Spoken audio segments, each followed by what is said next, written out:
Hello friends, વિજ્ઞાન અને ટેકનોલોજીની વિડિયો સિરીઝમાં આપ સર્વ વિદ્યાર્થી મિત્રોનું હાર્દિક સ્વાગત છે। મિત્રો, આજે આપણે ચેપ્ટર નંબર 3 ધાતુઓ અને અધાતુઓની અંદર ધાતુઓની પ્રાપ્તિ કેવી રીતે થાય છે એના વિશેનો અભ્યાસ કરવાનો છે કે આ બધી ધાતુઓ છે એ આપણને કેવી રીતે પ્રાપ્ત થાય છે અથવા તો કેવી રીતે મળે છે।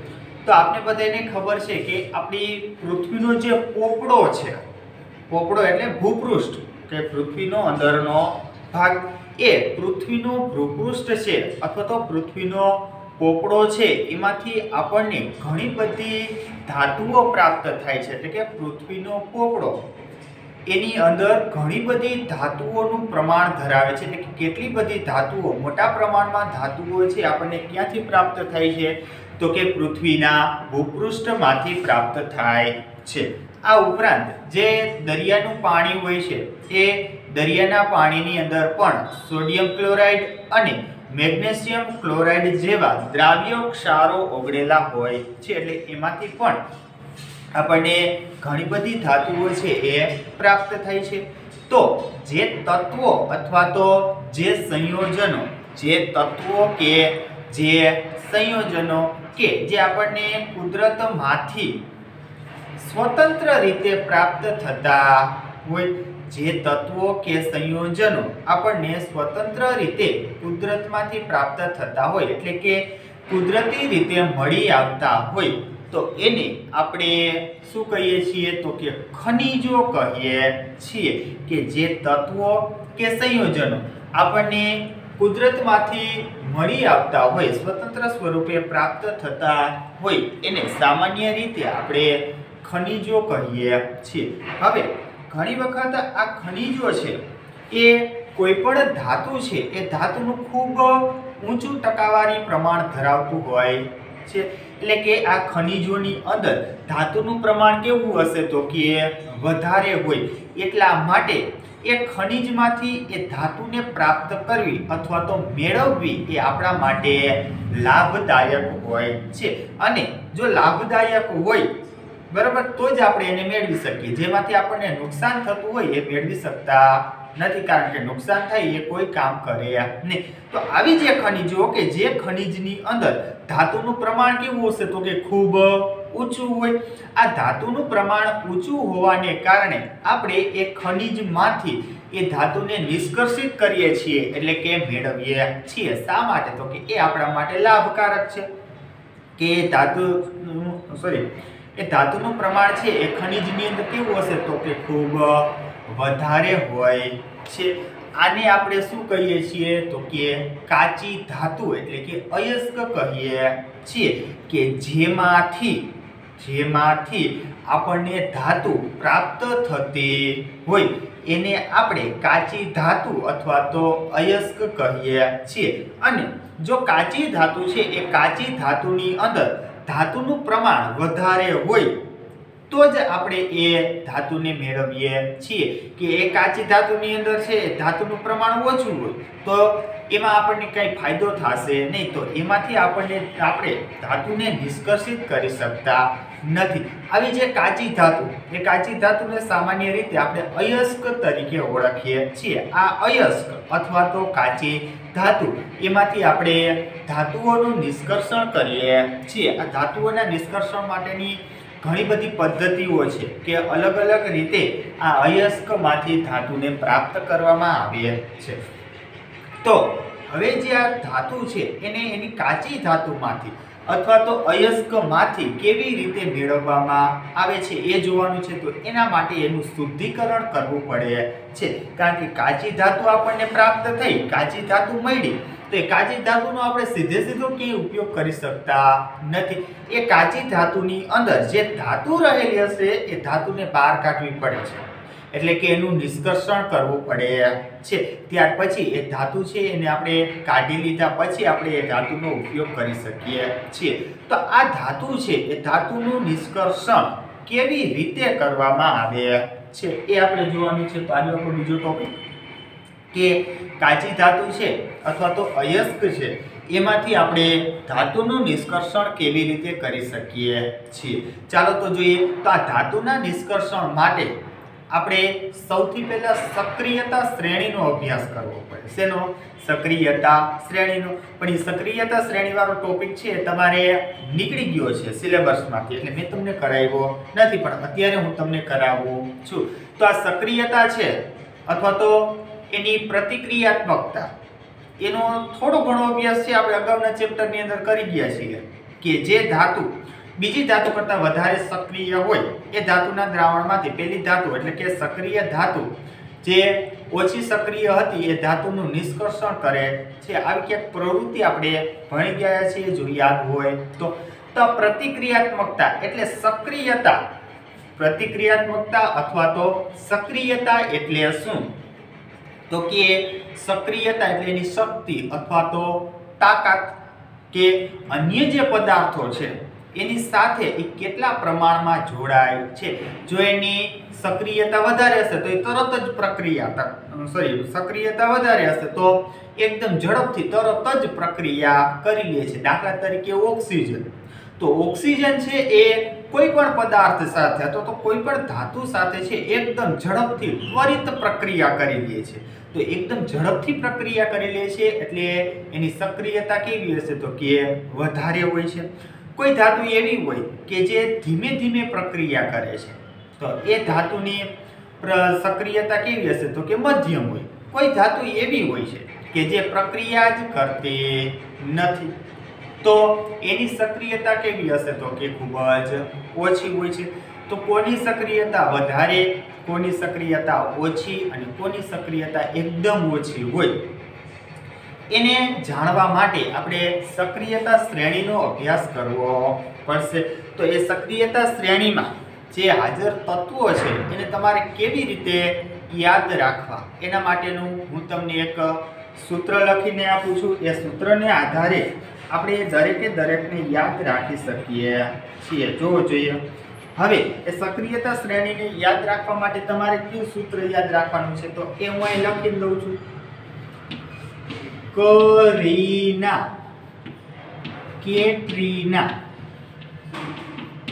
કરીના કેટરીના માગે પછી અલ્ટો ઝેન ફરારી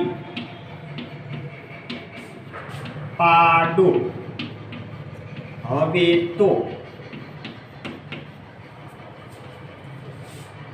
ફુવારા પછી હેન્ડસમ અગાઉ ઊભા કરીના કેટરીના માગે અલ્ટો ઝેન ફરારી પાડો હવે તો કુવારા હેન્ડસમ અગાઉ ઊભા બરાબર આ વાક્યને આપણા ઘરનું છે હો ભાઈ કે પાઠ્ય પુસ્તકનું નથી આ સક્રિયતા શ્રેણીને યાદ રાખવા માટેનું સૂત્ર મેં તમને લખી દીધું છે કે આ સૂત્ર ઉપરથી આપણે સક્રિયતા શ્રેણી છે એને ઉતરતા ક્રમની અંદર ગોઠવી શકીએ છીએ કરીના કેટરીના માગે અલ્ટો ઝેન ફરારી પાડો હવે તો કુવારા હેન્ડસમ અગાઉ ઊભા બરાબર હવે જોવો જોઈએ હું બધાને નામ લખીને દઉં છું તમને કરીના એટલે કે પછી નાનો એન એ કરીના એટલે કે એન એ કેટરીના એટલે સી એ કેટરીના એટલે સી એ માગે એટલે એમ જી અલ્ટો એટલે એ એલ ઝેન એટલે ઝેડ એન ફરારી એટલે એફ ઈ પાડો એટલે પી બી હવે તો એટલે એચ ત્યાર પછી કુવારા એટલે સી યુ હેન્ડસમ એટલે એચ જી અગાઉ એટલે એ જી ઊભા એટલે એ યુ આ આખું એનું સૂત્ર થઈ ગયું જો કરીના કેટરીના માગે અલ્ટો ઝેન ફરારી પાડો હવે તો કુવારા હેન્ડસમ અગાઉ ઊભા કરીના એટલે કરીના કે એન એ કેટરીના એટલે સી એ માગે એટલે એમ જી અલ્ટો એટલે AL, ઝેન એટલે ZN, ફરારી એટલે FE, પાડો એટલે PB, હવેતો એટલે H, પછી કુવારા એટલે CU, હેન્ડસમ એટલે HG, અગાઉ એટલે AG, ઊભા એટલે AU. હવે હું બધાને તમને નામ લખીને દઉં છું. કે એટલે શું થાય તો કે પોટેશિયમ. કે કોની સંજ્ઞા છે? પોટેશિયમની. પછી Na કોની સંજ્ઞા છે તો કે ભાઈ સોડિયમની. પછી Ca કોની સંજ્ઞા છે તો કે કેલ્શિયમની. Mg એટલે મેગ્નેશિયમ. પછી Al એટલે એલ્યુમિનિયમ. Al કોની સંજ્ઞા છે તો કે એલ્યુમિનિયમ. Zn એટલે ઝિંક. Fe એટલે આયર્ન. Pb એટલે લેડ. H એટલે હાઇડ્રોજન. ત્યાર પછી Cu એટલે કોપર. Hg એટલે મર્ક્યુરી અથવા તો પારો. મર્ક્યુરી અથવા પારો. Ag એટલે સિલ્વર અને છેલ્લે Au એટલે ગોલ્ડ. હવે જુઓ આ આખું આપણું સૂત્ર તૈયાર થઈ ગયું છે કે આ સક્રિયતા શ્રેણીને આપણે ક્રમમાં ગોઠવી. કયો ક્રમ તો કે ઉતરતો ક્રમ. કયો ક્રમ? ઉતરતો ક્રમ. તો કરીના, કેટરીના, માગે, અલ્ટો, ઝેન, ફરારી, પાડો, હવે તો કુવારા, હેન્ડસમ, અગાઉ, ઊભા. એમાં કરીના એટલે KNA, કે એટલે પોટેશિયમ, Na એટલે સોડિયમ, કેટરીના એટલે Ca એટલે કેલ્શિયમ, માગે Mg એટલે મેગ્નેશિયમ, અલ્ટો Al એટલે એલ્યુમિનિયમ, ઝેન Zn એટલે ઝિંક, ફરારી Fe એટલે આયર્ન, પાડો Pb એટલે લેડ, હવેતો H એટલે હાઇડ્રોજન, કુવારા Cu એટલે કોપર, હેન્ડસમ Hg એટલે મર્ક્યુરી, અગાઉ Ag એટલે સિલ્વર, ઊભા Au એટલે ગોલ્ડ. હવે જેમ જેમ તમે નીચેની તરફ જતા જાઓ, ટૂંકમાં આગળની તરફ જતા જાઓ, તેમ આની સક્રિયતા છે એ ધીરે ધીરે ઘટતી જાય છે. સૌથી વધારે સક્રિય કોણ હશે તો કે પોટેશિયમ, જ્યારે સૌથી ઓછું સક્રિય કોણ હશે તો કે ગોલ્ડ. જેમ જેમ આપણે નીચેની તરફ જતા જઈએ તેમ તેમ તેની સક્રિયતા છે એ ઘટતી જાય છે. તો આ અગાઉ રહેલા છે એની સક્રિયતા વધારે, મધ્યમાં સક્રિયતા મધ્યમ, અને આ છેલ્લા છે એની સક્રિયતા કેવી હશે તો કે સૌથી ઓછી હોય છે. બરાબર છે?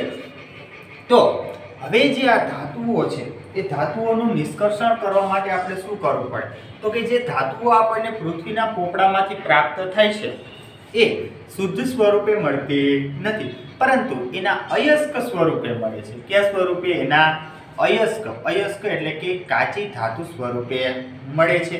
અને ત્યાર પછી એમાંથી વિવિધ પદ્ધતિઓ દ્વારા એનું અલગીકરણ અથવા તો શુદ્ધિકરણ કરવામાં આવે છે. હવે એનું શુદ્ધિકરણ કેવી રીતે થશે તો કે જો આ નીચેના ભાગમાં જે ધાતુઓ રહેલી છે, નીચેના ભાગમાં એ ખૂબ જ ઓછી સક્રિય છે. કેવી છે? ખૂબ જ ઓછી સક્રિય છે. એટલે આ ધાતુઓ છે એ અન્ય સાથે મોટા ભાગે પ્રક્રિયા કરશે નહીં. એટલે આ ધાતુ કુદરતમાંથી મુક્ત સ્વરૂપે ઘણી વખત છે આ કુદરતમાંથી મુક્ત સ્વરૂપે મળી આવે છે. દાખલા તરીકે કોપર છે, સિલ્વર છે, ગોલ્ડ છે, પ્લેટિનમ છે. આ મોટા ભાગે કુદરતમાંથી મુક્ત અવસ્થામાં મળે છે. એમાંથી ચાંદી અને કોપર, સિલ્વર, ત્યાર પછી ગોલ્ડ, ત્યાર પછી કોપર, પ્લેટિનમ, એની સક્રિયતા કેવી હોય તો કે સૌથી ઓછી હોય છે. ઓછી સક્રિયતા હોવાને કારણે એ અન્ય પદાર્થો સાથે પ્રક્રિયા કરશે નહીં, જેના કારણે એ પૃથ્વીના પોપડામાંથી કઈ અવસ્થામાં મળશે તો કે મોટા ભાગે મુક્ત અવસ્થામાં મળે છે.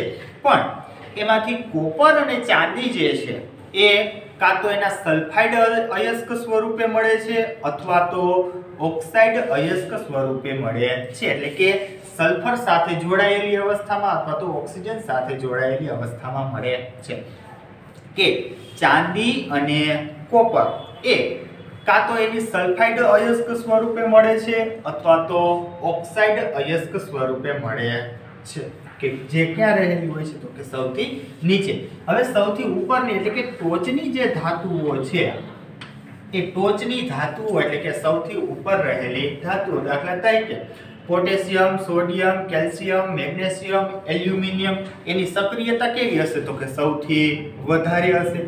અહીં વધારે સક્રિયતા ધરાવતી જે ધાતુઓ છે એ ક્યારેય પણ કુદરતમાંથી મુક્ત અવસ્થામાં અથવા તો મુક્ત સ્વરૂપે મળતી નથી. યાદ રાખજો, આ potassium, sodium, calcium, magnesium, aluminium એની સક્રિયતા કેવી હશે તો કે ખૂબ જ વધારે હશે. ખૂબ જ વધારે સક્રિયતા હોવાને કારણે આ ધાતુઓ ક્યારેય આપણને કુદરતમાંથી મુક્ત સ્વરૂપે મળશે નહીં. શા માટે મુક્ત સ્વરૂપે નહીં મળે તો કે આની સક્રિયતા છે સૌથી વધારે છે, એટલે તરત જ એ પ્રક્રિયા કરી અને અન્ય પદાર્થો સાથે જોડાઈ જાય છે, એટલે ક્યારેય પણ એ મુક્ત સ્વરૂપમાં મળશે નહીં. ત્યાર પછી આ મધ્યમાં રહેલી ધાતુઓ, દાખલા તરીકે Fe એટલે આયર્ન, ત્યાર પછી લેડ, ઝિંક, એ બધી ધાતુઓ છે એની સક્રિયતા કેવી છે તો કે મધ્યમ સક્રિયતા ધરાવતી ધાતુઓ છે. તો મધ્યમ સક્રિયતા ધરાવતી ધાતુઓ જે છે એ કાં તો એની ઓક્સાઇડ અયસ્ક સ્વરૂપે મળે છે અથવા તો કાર્બોનેટ અયસ્ક સ્વરૂપે મળે છે અથવા તો એની સલ્ફાઇડ અયસ્ક સ્વરૂપે મળે છે. અને ત્યાર પછી એમાંથી એનું નિષ્કર્ષણ કરવામાં આવે છે. બરાબર, તમે જોયું હશે તો ઘણી બધી જે ધાતુઓ છે એ એના ઓક્સાઇડ સ્વરૂપે મળે છે. કે કેટલી બધી ધાતુઓ છે એ ઓક્સિજન સાથે છે એ પ્રક્રિયા કરી અને એના ઓક્સાઇડ સ્વરૂપે મળતી હોય છે. તો આ ધાતુઓ છે એ એના ઓક્સાઇડ સ્વરૂપે કેવી રીતે મળે છે તો કે પૃથ્વીનું જે ઉપરનું સ્તર છે એમાં ઓક્સિજન ખૂબ વધારે માત્રામાં આવેલો છે. ઓક્સિજનનું પ્રમાણ કેવું છે તો કે ખૂબ જ વધારે છે, એટલે આ ઓક્સિજન છે તરત જ પ્રક્રિયા કરી અને એ ધાતુઓ સાથે જોડાઈ જતો હોય છે, એટલે એ ધાતુ છે એના ઓક્સાઇડ સ્વરૂપે મળતી હોય છે. બરાબર, તો આમ જોવો જોઈએ હવે તમે તો કે સૌથી ઉપરના ભાગે એટલે કે સક્રિયતા શ્રેણીની અંદર ટોચના ભાગે રહેલી જે ધાતુઓ છે potassium, sodium, calcium, magnesium, aluminium એની સક્રિયતા ખૂબ જ વધારે છે, જેના કારણે એ ક્યારેય મુક્ત સ્વરૂપે મળતી નથી. ત્યાર પછી મધ્યમાં રહેલી ધાતુઓ તો કે આયર્ન છે, લેડ છે, ત્યાર પછી ઝિંક છે, આવી બધી ધાતુઓ છે એની સક્રિયતા કેવી છે તો કે મધ્યમ છે. એટલા માટે એ મધ્યમ સક્રિય ધાતુ જે છે એ કાં તો એના ઓક્સાઇડ સ્વરૂપે મળશે અથવા તો કાર્બોનેટ સ્વરૂપે મળશે અથવા તો સલ્ફાઇડ સ્વરૂપે મળે છે. જ્યારે નીચે રહેલી જે ધાતુઓ છે, જેમ જેમ આપણે છે આ સક્રિયતા શ્રેણીમાં નીચેની તરફ આવતા જશું તેમ તેમ ધાતુની સક્રિયતા ઘટતી જાય છે. એટલે સક્રિયતા શ્રેણીમાં જે સૌથી નીચેના ભાગે રહેલી ધાતુઓ છે એ એની મુક્ત અવસ્થામાં મળે છે, કારણ કે એની સક્રિયતા કેવી છે તો કે ખૂબ જ ઓછી છે, એટલે અન્ય પદાર્થો સાથે પ્રક્રિયા કરી અને જોડાશે નહીં. એમાંથી જે ચાંદી અને કોપર છે એ ચાંદી અને કોપર એ કાં તો એની ઓક્સાઇડ અયસ્ક સ્વરૂપે મળે છે અથવા તો સલ્ફાઇડ અયસ્ક સ્વરૂપે આપણને પ્રાપ્ત થાય છે. ઘણી બધી ધાતુઓ છે એની ઓક્સાઇડ અયસ્ક સ્વરૂપે મળે છે. અયસ્ક એટલે કાચી ધાતુ, યાદ રાખજો. તો શા માટે ઓક્સાઇડ અયસ્ક સ્વરૂપે મળે છે તો કે પૃથ્વીનું જે ઉપરનું સ્તર છે એ ઉપરના સ્તરમાં ઓક્સિજનનું પ્રમાણ ખૂબ જ વધારે છે, જેથી કરી અને ઓક્સિજન એ ધાતુ સાથે પ્રક્રિયા કરી અને જોડાઈ જતો હોય છે. આને કારણે ઘણી બધી ધાતુઓ આપણને એના ઓક્સાઇડ સ્વરૂપે પણ પ્રાપ્ત થતી હોય છે. હવે આ સક્રિયતા શ્રેણીને આધારે આનું નિષ્કર્ષણ કરવા માટે એટલે કે ધાતુઓનું નિષ્કર્ષણ કરવા માટે આપણે વિવિધ ભાગની અંદર એનું વર્ગીકરણ કરી શકીએ છીએ। કેવી રીતે આનું વર્ગીકરણ કરી શકાય છે? તો કે સૌથી વધારે સક્રિયતા ધરાવતી ધાતુઓ, ત્યાર પછી મધ્યમ સક્રિયતા ધરાવતી ધાતુઓ અને ત્યાર પછી સૌથી ઓછી સક્રિયતા ધરાવતી ધાતુઓ। એટલે સૌથી ઊંચી સક્રિયતા ધરાવતી ધાતુ, મધ્યમ સક્રિયતા ધરાવતી ધાતુ અને સૌથી નીચી સક્રિયતા ધરાવતી ધાતુ, ત્રણ ભાગની અંદર એનું વર્ગીકરણ કરી શકીએ છીએ। આ ત્રણ ભાગની અંદર વર્ગીકરણ કર્યા બાદ અલગ અલગ પદ્ધતિઓ દ્વારા, અલગ અલગ ટેકનિક દ્વારા આપણે એનું શુદ્ધિકરણ કરીએ છીએ। શુદ્ધિકરણ માટે છે એ બધાયની અંદર એક સરખા સ્ટેપનો ઉપયોગ થતો નથી। બધાયનું શુદ્ધિકરણ કરવા માટે છે અલગ અલગ પ્રકારની પદ્ધતિઓનો ઉપયોગ કરવામાં આવે છે। તો આ ઊંચી સક્રિયતા ધરાવતી ધાતુઓ, મધ્યમ સક્રિયતા ધરાવતી ધાતુઓ અને નીચી સક્રિયતા ધરાવતી ધાતુઓ, આનું આપણે શુદ્ધિકરણ કેવી રીતે કરી શકીએ છીએ એનો હું તમને અહીંયા આખો ચાર્ટ દોરીને આપું છું કે આ જે ધાતુઓ છે એ ધાતુઓનું નિષ્કર્ષણ આપણે કેવી રીતે કરી શકીએ છીએ। તો પહેલા તો આપણે ત્રણ ભાગ પાડી નાખ્યા છે। તો કે હા, ક્યાં ક્યાં ત્રણ ભાગ પાડ્યા છે? તો કે સૌથી ઊંચી સક્રિયતા ધરાવતી ધાતુઓ, મધ્યમ સક્રિયતા ધરાવતી ધાતુઓ અને સૌથી નીચી સક્રિયતા ધરાવતી ધાતુઓ। તો પહેલા આપણે કાચી ધાતુ લેવી પડશે। તો કે હા, તો આ કાચી ધાતુ, આ કાચી ધાતુનું વર્ગીકરણ આપણે કેટલા ભાગની અંદર કર્યું છે? તો કે ત્રણ ભાગની અંદર કર્યું છે। કેટલા ભાગમાં? તો કે ત્રણ ભાગની અંદર કરેલું છે। હવે આ જે ત્રણ ભાગ છે ક્યાં ક્યાં પાડ્યા? તો કે ઊંચી સક્રિયતા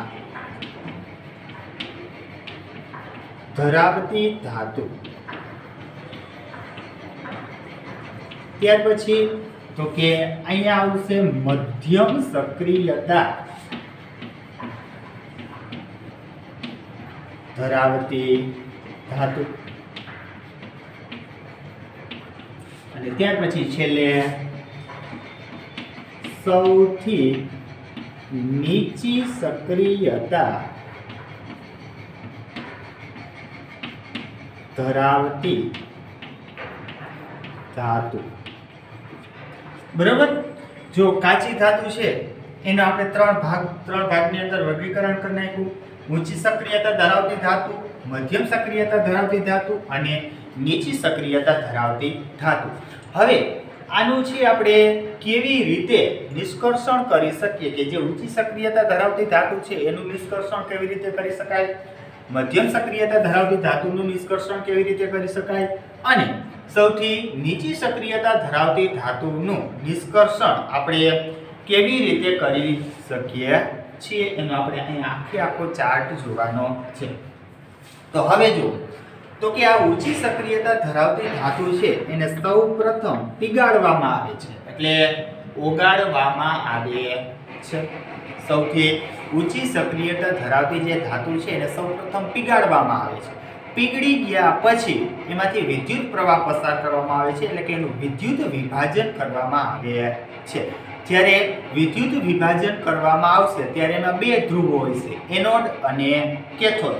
તો આમાંથી એક ધ્રુવ ઉપર ધાતુ છે એ જમા થઈ જતી હોય છે અને ત્યાર પછી એમાંથી શુદ્ધ ધાતુ મેળવવામાં આવે છે। તો ઊંચી સક્રિયતા ધરાવતી જે ધાતુઓ છે એમાં પીગલિત અયસ્ક છે એ આ પીગલિત અયસ્કનું, અયસ્ક એટલે કાચી ધાતુ, પીગલિત અયસ્કનું વિદ્યુત વિભાજન, બરાબર?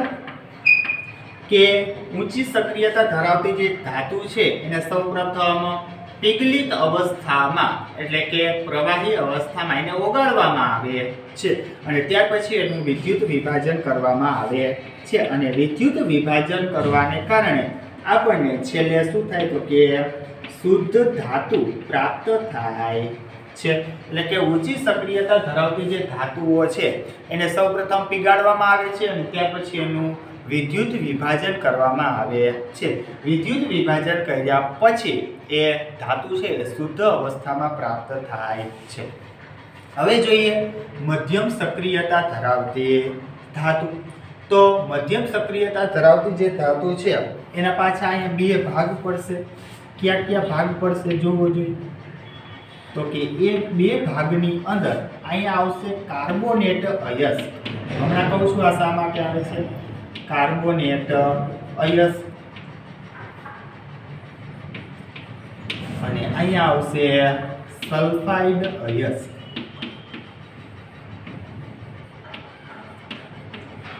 हवे त्यार पछी आ कार्बोनेट अयस्क जे छे एनुं केल्सिनेशन करवामां आवे छे।